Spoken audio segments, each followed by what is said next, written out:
اور جو اندر ہوگا اگر وہ باہر آ گیا تو پھر کیا ہوگا؟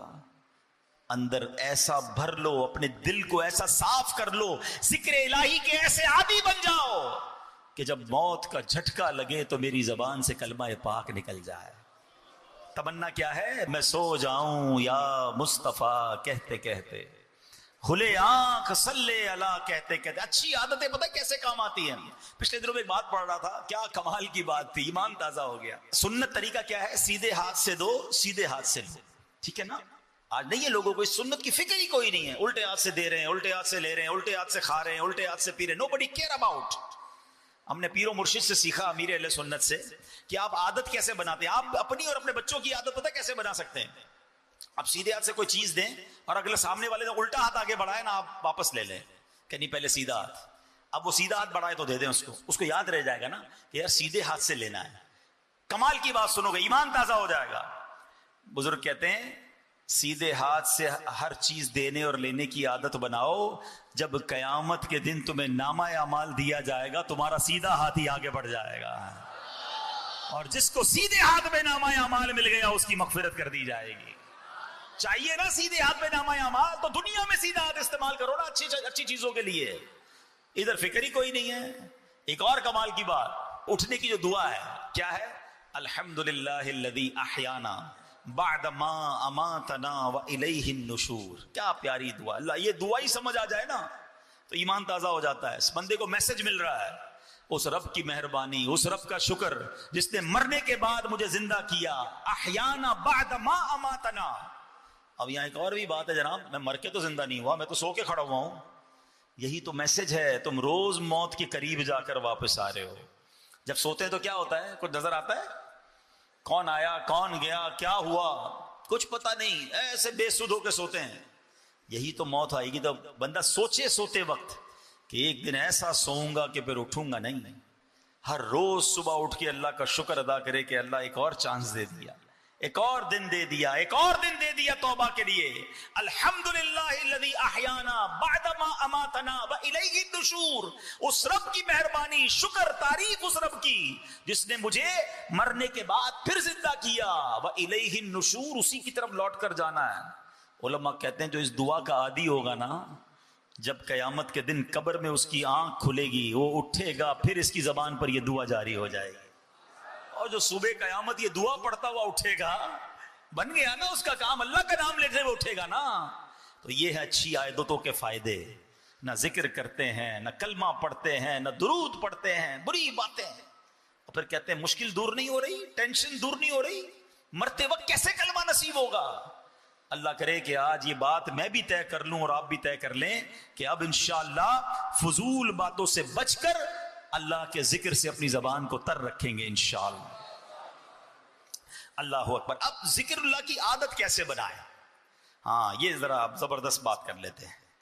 حضرت موسیٰ علیہ السلام نے اللہ کی بارگاہ میں عرض کی، یا اللہ مجھے کوئی ایسی عبادت بتا، میں کوئی ایسی عبادت کرنا چاہتا ہوں جس میں مجھے مشقت اٹھانی پڑے، میرے لیے بھاری ہو۔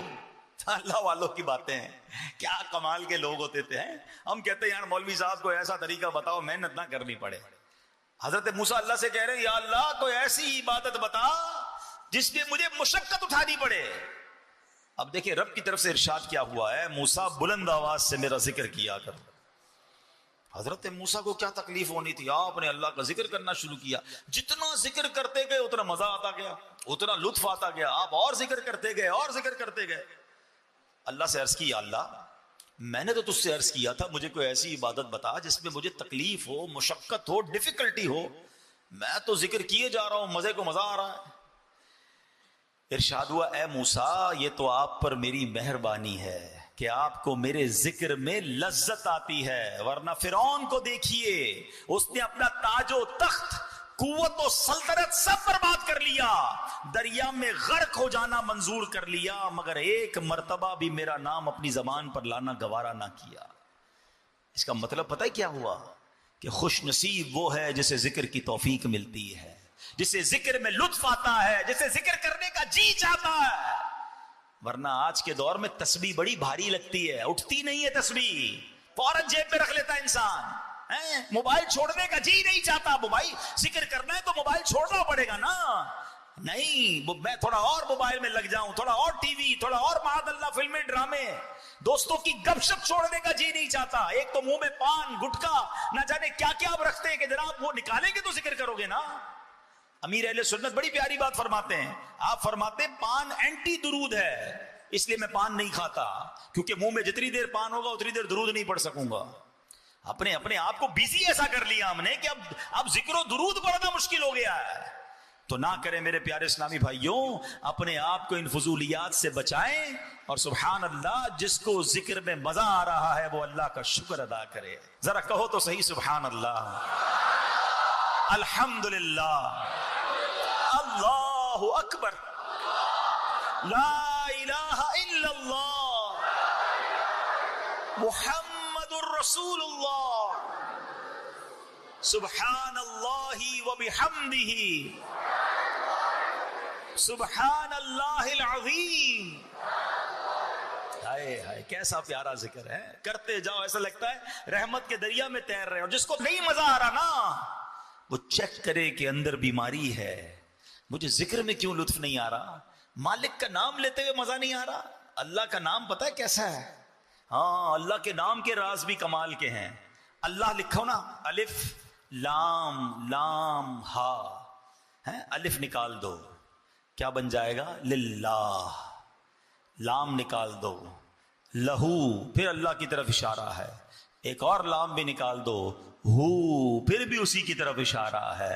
اور لفظ اللہ کا ہر لفظ اللہ کی طرف ہمیں توجہ دلاتا ہے. کاش یہ لفظ دل پر نقش ہو جائے اور اپنے رب کے ذکر کا لطف اٹھانا ہم شروع کر دیں. اب علماء نے بڑی پیاری بات لکھی، ایک بڑا پیارا جدول بھی بیان کیا. اگر آپ کا ذہن بن رہا ہے نا کہ یار میرا اکثر وقت ذکر الہی میں رہے، آپ کہیں یار اس کاروبار کیسے ہوگا، دنیا کے کام کیسے ہوں گے، دیکھو کیسے پاسبل ہے. اب ذرا غور سے سنتے جائیے گا. اب اصل بات ہے ذہن بننے کی. امیر اہل سنت کو ایک بار دیکھا گیا، آپ امامہ باندھ رہے تھے اور ہونٹ ہل رہے تھے. تو کسی نے پوچھا آپ کیا پڑھ رہے ہیں؟ فرمایا میں اللہ اللہ اللہ پڑھ رہا ہوں تاکہ امامہ باندھتا رہوں تو اس وقت بھی میرے زبان ذکر الہی سے فارغ نہ رہے. صرف ذہن بننے کی دیر ہے نا. آپ کے پاس دن میں ایسا بہت سارا ٹائم ہوتا ہے جس میں آپ کی زبان فارغ ہوتی ہے. آپ موٹر سائیکل چلا رہے ہیں، آپ گاڑی چلا رہے ہیں، آپ بس میں جا رہے ہیں، آپ پیدل چل رہے ہیں. زبان کا کیا کام ہے؟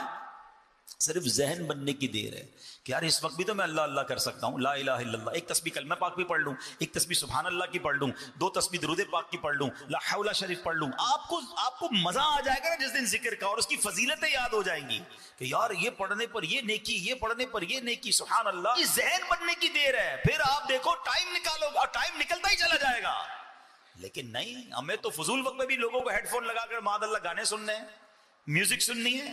اپنے ٹریول ٹائم کو تو درود ٹائم بناؤ، ذکر ٹائم بناؤ. اب سنو، علماء نے لکھا کہ اگر پورے ٹائم کو ذکر الہی میں کثرت سے گزارنا ہے نا تو دن میں 5 نمازیں فرض ہیں.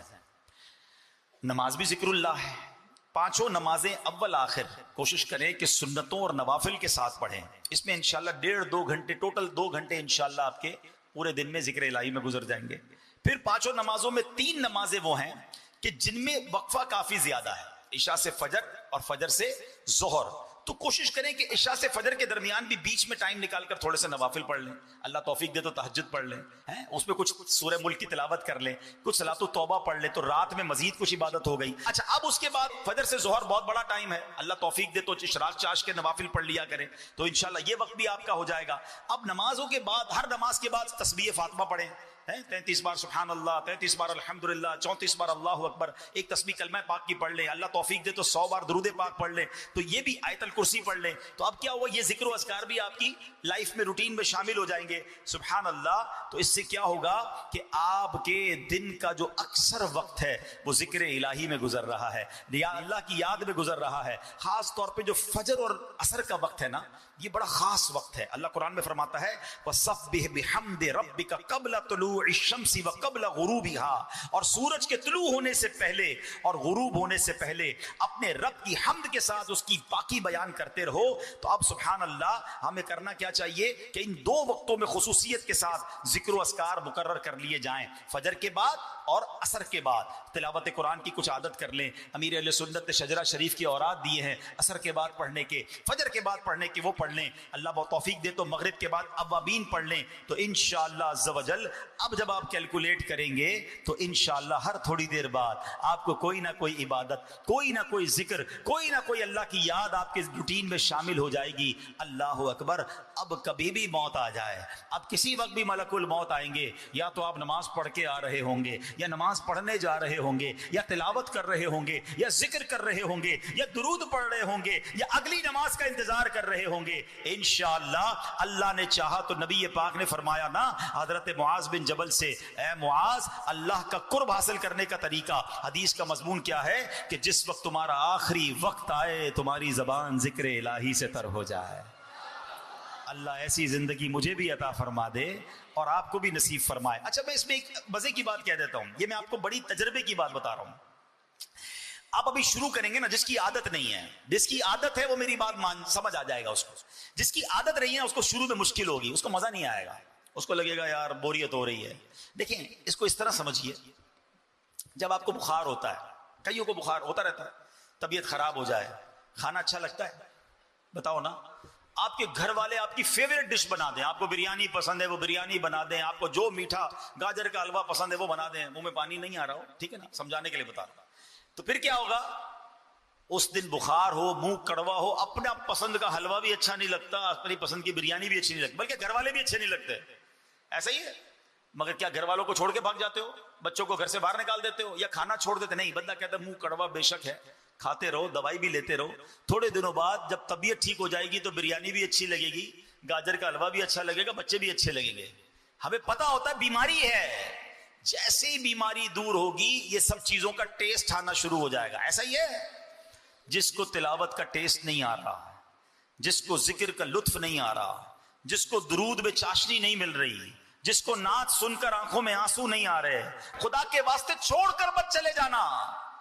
پڑھتے رہنا، ذکر کرتے رہنا. تھوڑے دنوں بعد آپ محسوس کریں گے بیماری دور ہو رہی ہے، لذت آنا شروع ہو گئی ہے، لطف آنا شروع ہو گیا ہے، آنسو نکلنا شروع ہو گئے ہیں، چاشنی ملنا شروع ہو گئی ہے. خدا کی قسم جن کو ذکر الہی کا لطف آ جائے نا، جن کو درود پڑھنے کی چاشنی مل جائے، جن کو تلاوت کا شوق مل جائے، جن کو دعا کی لذت مل جائے، پھر ان کا دل بھرتا نہیں اللہ کی عبادت سے. تو آج یہ نیت کرنا ہے کہ ابھی شروع میں لطف آئے نہ آئے، ہمیں اس کی لذت ملے نہ ملے، انشاءاللہ آج سے ہم کثرت سے ذکر الہی کرنا شروع کر دیں گے انشاءاللہ. ہمارے نیک اعمال میں بہت سارے وظائف امیر اہل سنت نے عطا فرمائے ہیں، انشاءاللہ اس کو بھی کریں گے. دیکھیں ماشاءاللہ خصوصی اسلامی بھائی بھی نیت کر رہے ہیں نا انشاءاللہ. یہ ہے آپ کی میری دعوت اسلامی. جن کو ماشاءاللہ نہ بولنا آتا ہے نہ سننا آتا ہے، یہ ہمارا پورا بیان ان کو اشاروں کے ذریعے سمجھا رہے ہیں، اور ماشاءاللہ ہمارے وہ بھائی بھی نیت کر رہے ہیں کہ اب وہ اشاروں سے اللہ کا ذکر کریں گے. یار ان کو دیکھ کر کتنا شکر ادا کرنے کا جی چاہتا ہے. یہ اللہ کا ذکر بھی اشارے سے کریں گے، زبان سے نہیں کر سکتے. مجھے زبان دی ہے پھر بھی میں اللہ کا ذکر نہ کروں؟ یار خدا کی قسم شرم آنی چاہیے. جس اللہ نے زبان دی ہے ذکر کے لیے وہ زبان ذکر کیوں نہیں کرتی؟ یہ بے حیائی کی باتوں کے لیے تو زبان نہیں دی، بری باتیں سننے کے لیے تو کان نہیں دیے، یہ آنکھیں حرام دیکھنے کے لیے تو اللہ نے نہیں دی. وہ پنجابی شاعر کہتے ہیں نا، دل یاد لئی بنایا ہے تعریف لئی زبان، بنایا ہے تعریف لئی زبان، اکھیاں بنائیاں سونے دے دیدار واسطے، اکھیاں بنائیاں.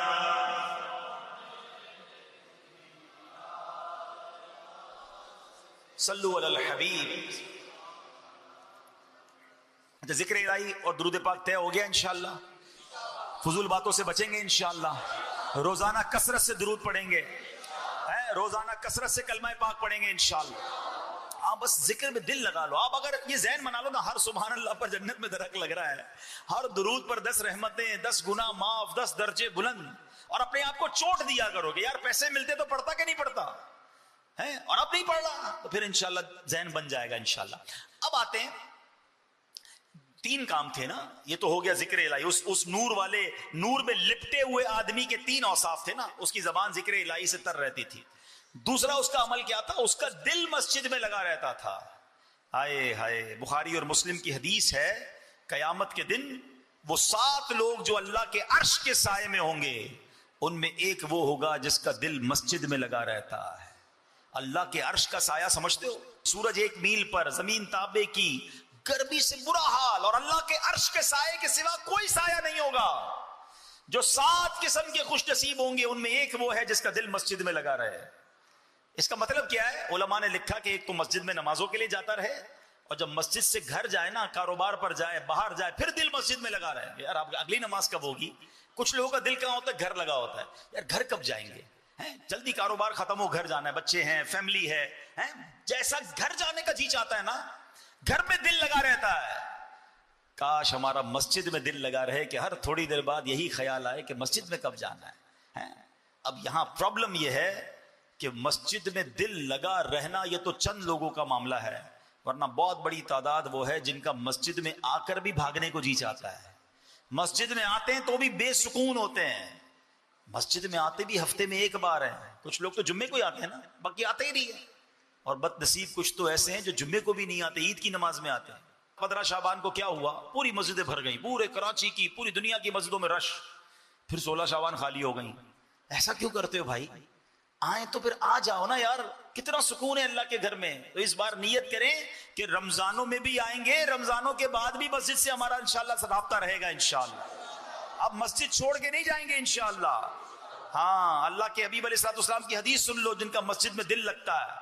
نبی پاک نے فرمایا, جس طرح کوئی شخص کھو جائے, اس کے گھر والے اسے تلاش کرتے پھرے مگر اس کا کہیں پتہ نہ چلے, پھر کافی عرصے بعد وہ کھویا ہوا شخص گھر واپس آئے, تو جتنی خوشی ان گھر والوں کو ہوتی ہے, اللہ پاک اس بندے سے اتنا ہی خوش ہوتا ہے جو مسجد کو ذکر و نماز کے لیے اپنا گھر بنا لیتا ہے. گھر کا مطلب یہ نہیں بنا ادھر ہی کھانا پینا رہنا شروع, مطلب یہ کہ اس کا دل یہی لگا, جس طرح گھر جانے کو جی چاہتا ہے, اس کا دل بس مسجد میں لگا رہے, مسجد میں انشاءاللہ بسیرا رہے, مسجد میں آتا رہے. اس طرح کی روایتیں بھی ملتی ہیں کہ جو پابندی سے نماز پڑھنے آتا ہے, کسی دن غیر حاضر ہو, فرشتے ڈھونڈنے نکلتے ہیں اسے. ہائے ہائے, کیسے خوش نصیب ہیں. تو اللہ مجھے بھی یہ توفیق دے, آپ کو بھی یہ توفیق دے کہ انشاءاللہ اب مسجد کے ساتھ ہمارا تعلق مضبوط ہوگا انشاءاللہ. وہ سارے عاشقان رسول میری بات غور سے سنیں, ادھر روتے یا اللہ کعبہ دکھا دے, مدینہ دکھا دے, تڑپتے ہیں. ادھر جا کے کتنی دیر بیٹھتے ہو مسجد نبوی شریف میں, کتنی دیر مسجد الحرام میں بیٹھتے؟ کیلکولیٹ کریں کہ پورے 24 گھنٹے میں کتنے گھنٹے بیٹھا. اب آپ کو لگ رہا ہوگا بہت دیر بیٹھا, کیلکولیٹ کر لیں کتنے گھنٹے. مشکل سے 3 گھنٹے, 4 گھنٹے, بڑی بات ہو گئی تو 5 گھنٹے. یار گیا تو 24 گھنٹے کے لیے تھا, ٹھیک ہے آرام کرنے کے لیے گھر چلے جاتے, روم میں چلے جاتے, باقی وقت کہاں گزرا؟ پرابلم پتہ ہے کیا ہے ہمارا؟ میں آپ کو بڑی گہری بات کرنے جا رہا ہوں, یہ میں تجربے کی بات کر رہا ہوں. ہماری مسجد میں بیٹھنے کی عادت ہی نہیں ہے. ہم پاکستان میں نہیں بیٹھتے تو وہاں جا کے کیسے بیٹھیں گے؟ ہمیں باہر گھومنے کا بہت شوق ہے. مسجد میں آدھا گھنٹہ بیٹھے پھر کھڑے ہونے کو جی چاہتا ہے, پھر ادھر ادھر بندہ دیکھتا ہے, کوئی جاننے والا نظر نہیں آ رہا, کوئی دوست نظر نہیں آ رہا ہے. وہاں بھی یہی ہو رہا ہوتا ہے, ساتھی ڈھونڈیں گے, دوست ڈھونڈیں گے. مسجد نبوی میں بیٹھ کر بھی فضول باتیں, مسجد الحرام میں بیٹھ, کیونکہ آدھے 1 گھنٹے کے بعد ہماری طبیعت بیٹھنے کو دیتی ہی نہیں ہمیں. اللہ کرے کہ مسجد والے بن جائے, مسجد میں سکون مل جائے, بیٹھے تو کھڑے ہونے کو جی نہ چاہے. اور یہ نصیب والوں کو ملتا ہے, شروع میں نہیں ملے گا. جو اس بار مکے مدینے جا رہے ہیں میری بات نوٹ کر کے جانا, اگر آپ مسجد الحرام میں بیٹھے, مسجد نبوی میں بیٹھے اور اٹھنے کو جی چاہے نا, پھر بٹھاؤ اپنے آپ کو. واش روم جانا ہے, وضو کر کے پھر بٹھاؤ اپنے آپ کو. نیند آ رہی ہے, پھر بٹھاؤ اپنے آپ کو. تھوڑے دن لگیں گے, میں نے کہا نا ابھی دل میں وہ رمق نہیں آئی ہے, ابھی وہ چیز اندر موجود ہے. جس دن یہ نکل گیا نا, پھر دیکھو تو آپ کو مسجد نبوی کے بغیر چین ہی کہیں نہیں آئے آئے گا, پڑے ہی رہنے سے کام ہوگا. ارے ان کے در کے سوا اور کیا ہے, ادھر پڑے رہو انشاءاللہ. وہ کہتے نا فقیر بیٹھا ہی رہے, دروازے سے اٹھے ہی نہ, تو مالک کہتا یہ تو جا ہی نہیں رہا, اس کی جھولی بھر دو. ارے سرکار کے در کے سوا جانا کدھر ہے؟ اگر چلے گئے ہو مسجد نبوی میں, اب نہ بازار میں جانا ہے, اب نہ شاپنگ کرنی ہے, اب نہ دوستوں سے ملنا ہے. ارے یہ سارے کام پوری دنیا میں ہو سکتے ہیں, مگر خدا کی قسم گنبد خضرا کہیں اور نہیں ہے, خدا کی قسم روضہ رسول کہیں اور نہیں ہے, کعبہ مشرفہ کہیں اور نہیں ہے. ارے تمہاری آنکھیں کعبے کو دیکھ رہی ہیں, کروڑوں آنکھیں تڑپ رہی ہیں کعبے کو دیکھنے کے لیے. اگر تمہیں رب نے پہنچا دیا ہے تو کیوں کھڑے ہونا ہے؟ تھک گئے ہو تو وہیں بیٹھ جاؤ, پھر وضو کرو, پھر بیٹھ جاؤ. کبھی تلاوت کرو, کبھی تسبیح پڑھو, کبھی نوافل پڑھو, کبھی درود پڑھو. انشاءاللہ کچھ دن ضرور لگیں گے, مگر جب دل صاف ہوگا, اس جگہ کی برکتیں دل پر طاری ہونا شروع ہوں گی, پھر دیکھو کیسی برکتیں ملتی ہیں. اللہ مجھے اور آپ کو اپنے وطن میں بھی مسجد میں بیٹھنا نصیب فرمائے, اپنے گھر میں بیٹھنا نصیب فرمائے, اور حرمین طیبین میں بھی اے اللہ ہمیں کثرت کے ساتھ مسجدین کریمین میں بیٹھنا نصیب فرما, برکتیں لوٹنا نصیب فرما. ہمیں اے اللہ سکون اطمینان کے ساتھ بیٹھ کر عبادتیں کرنے کی توفیق عطا فرما. اب ایک اور بات, مسجد کی بات چلی ہے کیونکہ رمضان میں ماشاءاللہ بہت مسجدوں میں آنا جانا ہوتا ہے. دیکھو مسجد اللہ کا گھر ہے, بے ادبی مت کرنا. ہاں ایک بڑا مسئلہ ہے, لوگ مسجد میں آتے ہیں اور اس کو بڑا آرڈنری لیتے ہیں. یہ اللہ کا گھر ہے یار, یہاں آپ تیار ہو کے نہیں آتے کیا؟ شادیوں میں ایسے جاتے ہو کہ بڑے آدمی کے گھر پہ ایسے ہی منہ اٹھا کے چلے جاتے ہیں؟ کپڑے بھی دیکھتے ہیں, بال بھی دیکھتے ہیں, خوشبو بھی لگاتے ہیں, اور مسجد میں پسینے والے کپڑے لے کر. مکینک آ رہا ہے تو اس کے کپڑوں سے بو آ رہی ہے, وہی گریس والے کپڑے پہن کے آ گیا. کھیلتے کھیلتے بچے آ رہے ہیں, نوجوان آ رہے ہیں, گراؤنڈ سے کھیلتے ہوئے آ گئے سیدھے مسجد میں نماز پڑھنے. یار آپ کے کپڑوں سے اسمیل آ رہی ہے, کیا انہی کپڑوں میں جاؤ گے کسی اور کے گھر پہ؟ گریبان کھلے ہوئے ہیں, عجیب عجیب اب تو کپڑے پہن کے لوگ آ رہے ہیں, میں بتا نہیں پا رہا, شارٹس پہن کے آ جاتے ہیں مسجد میں. یار آپ کسی عزت دار گھرانے میں اس لباس میں نہیں جا سکتے, اللہ کے گھر میں آ گئے, پھر کہتے میری دعائیں قبول نہیں ہوتی. بے ادبی ہے یہ. جب آپ سے بدبو آ رہی ہے آپ کے لباس اور آپ کے منہ سے, مسجد میں آنا ہی جائز نہیں ہے. یار اللہ کے گھر میں آئے ہو عزت کے ساتھ, اکرام کے ساتھ, وضو کر کے, خوشبو لگا کر, بال بنا کر, اچھے طریقے سے